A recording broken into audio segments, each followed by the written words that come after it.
एक बार एक जंगल के पास दो भाई रहते थे और बड़ा भाई हमेशा अपने छोटे भाई के साथ बुरा व्यवहार करता था और जैसे कि हम कह सकते हैं उसके लिए खाना नहीं छोड़ता था, वो खाना पूरा खा जाता था और उसे भूखा छोड़ देता था और उसके जो भी नए नए कपड़े थे उसे पहन लेता था।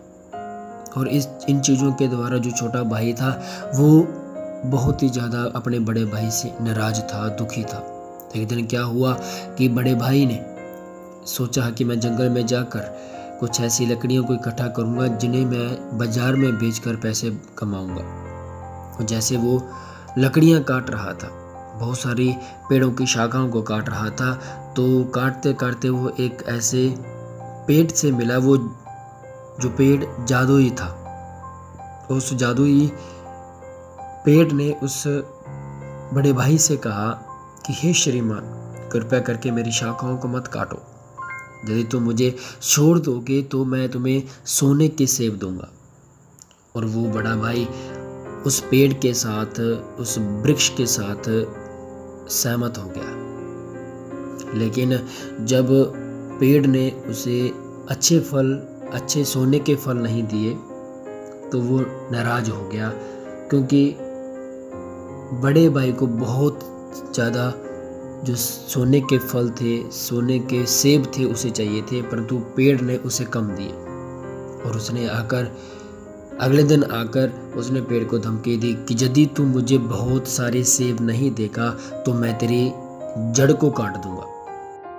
तब उस जादुई पेड़ ने उस बड़े भाई से कहा कि तू अभी तैयार हो जा कि मैं तेरे को बहुत सारी सेब दूं। परंतु उस पेड़ ने फलों की बजाय उसे बहुत सारे जो कांटे थे उसके ऊपर उंडेल दिए, फेंक दिए। और जैसे ही वो सुई के नाई उसके बदनों पर जाके गिरे तो उसे दर्द होने लगा और उस दर्द की वजह से वो वहीं पर पेड़ के नीचे लेट गया।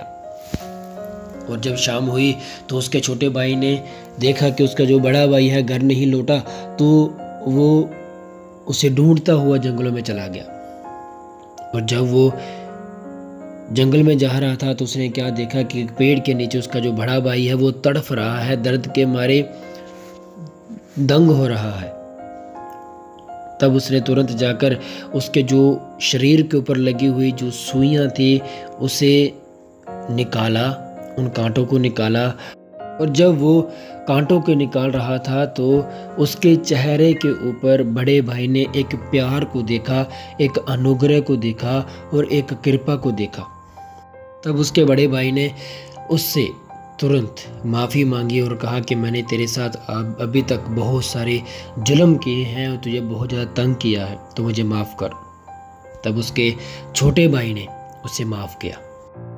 यह देखकर कि बड़े भाई का जो स्वभाव है बदल गया है, पेड़ ने बहुत सारे जो फल हैं, सेब हैं सोने के, उन्हें दिए कि जो उनकी आवश्यकता के बाहर थे। यह उपहार उन्हें मिला उस पेड़ की तरफ से कि वो अपने पूरे जीवन भर बैठकर आराम से खा सकते हैं। मैं आपका भाई सैमुअल कपूर एक बार फिर से नई सोच के साथ परमेश्वर के वचनों में से आपको कुछ नया बताना चाहता हूँ, कुछ शेयर करना चाहता हूँ।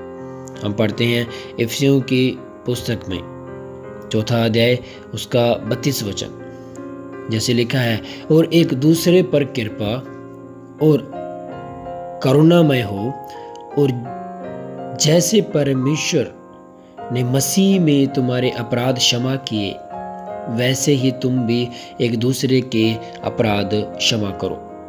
हम यहाँ पे पढ़ते हैं कि परमेश्वर का जो वचन है हमें क्या कहता है कि हमको कृपावान होना है, करुणामय होना है, और हमें परमेश्वर की ओर से ये एग्जाम्पल मिलता है, उदाहरण मिलता है कि जैसे परमेश्वर ने मसीह के द्वारा हमारे अपराधों को, हमारे पापों को, हमारे गुनाहों को क्षमा किया है, वैसे हम भी एक दूसरे को क्षमा करने वाले बने।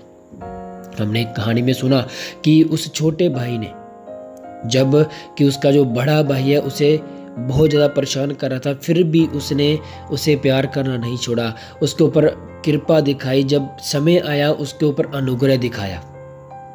और वैसे ही हमारी ज़िंदगी में भी हम इस दुनिया में रहते हुए बहुत सारी चीज़ों में गिर जाते हैं, खुदा से दूर हो जाते हैं। और कई बार खुदा के, परमेश्वर के कलीसिया के साथ ही, परमेश्वर के लोगों के साथ ही हम बुरा व्यवहार करना शुरू कर देते हैं।